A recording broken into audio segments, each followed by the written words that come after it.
अबे ओ पाहिज, ये रोड क्या तेरे बाप की है जो यहाँ पे इस तरीके से खड़ा हुआ है? क्या तेरे मुंह में जबान नहीं है? और तू ऐसे नहीं मानेगा, तुझे तो सबक सिखाना ही पड़ेगा। तू रुक, ले। बदतमीज। अरे अरे उठ हटा।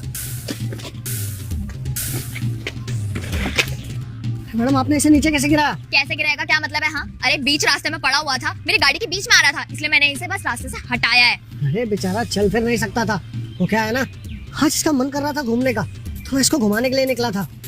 इस बेचारे को प्यास लग गई थी और मैं यहाँ पानी लेने गया था। अबे बुड्ढे, तेरे अंदर दिमाग नाम की चीज नहीं है क्या? बीच रास्ते में इसे तूने छोड़ा है, ऊपर से गलती करके मुझे ही बोल रहा है तू। अरे अगर इसे प्यास लगी थी तो मैंने देता।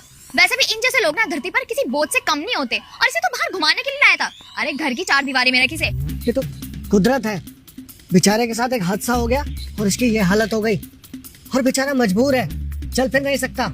देख बुड्ढे, मेरे सामने ना ये ज्ञान मत दे, क्योंकि इन सब का मेरे सामने कोई फायदा नहीं है। और हाँ, मेरे सामने फालतू बकवास मत कर, मेरा दिमाग फिर गया ना और ज्यादा, तो कहीं ऐसा ना हो कि तेरी भी ऐसी ही हालत कर दूं। इसे लेकर के घूम रहा है, फिर तुम दोनों को घुमाने के लिए कोई नहीं बचेगा, ठीक है? बस बहुत हुआ, मुझे भी आपसे बहस करने का ना कोई शौक नहीं है। चल बेटा, ये बिगड़े बाप की औलाद लगती है। अरे हाँ हाँ, जा लेकर जा इसे यहाँ से। वैसे भी तुम लोग ना नाली के कीड़े से कम नहीं होते हो, जल्दी जाओ, वरना ऐसा ना हो कि मैं अपनी गाड़ी के नीचे तुम लोगों को कुचल दूं। बड़ा है मुझसे बकवास।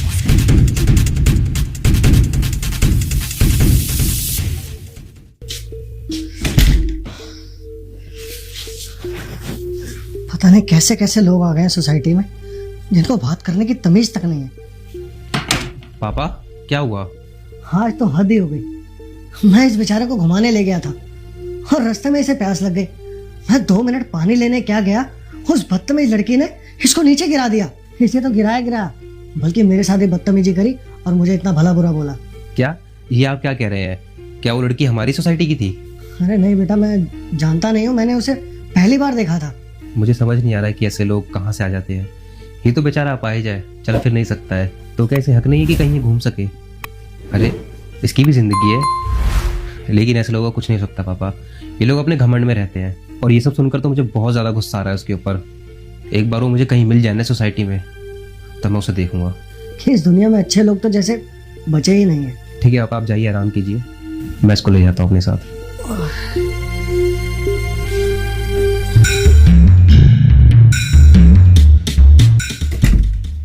Good evening sir.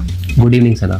सर, आपने मुझे अचानक से इस तरह से बुलाया था, कोई जरूरी बात थी क्या? हाँ, बहुत ज़्यादा इंपॉर्टेंट बात है।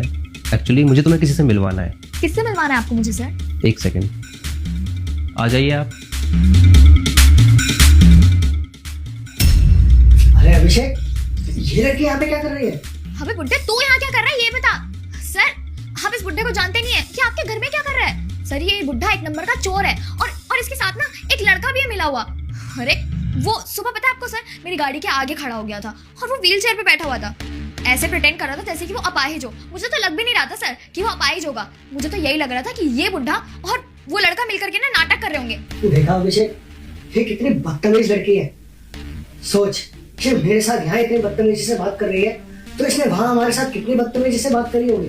अबे बुड्ढे, क्यों झूठ बोल रहा है? हाँ, सच सच बता सर को कि तू मेरी गाड़ी में से चोरी करने की कोशिश कर रहा था उस लड़के के साथ मिलके। बस सना, बहुत बोल लिया तुमने। जिन्हें तुम इतनी देर से बुढ़ा बुढ़ा बोल रही हो, जिनकी इतनी बेइज्जती कर रही हो, तुम्हें पता भी है वो कौन है? मेरे पापा हैं वो।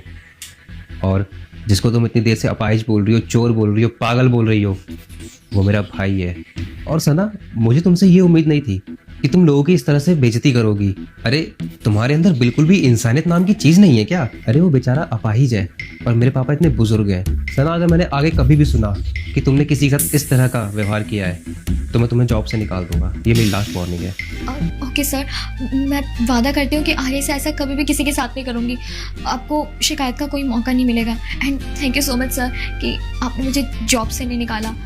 एंड अंकल जी, प्लीज़ मुझे माफ़ कर देना, मुझे सच्चाई नहीं पता थी। अगर मुझे सच पता होता तो मैं ऐसा बिल्कुल भी नहीं करती, और मैं आगे से किसी के साथ ऐसा नहीं करूँगी।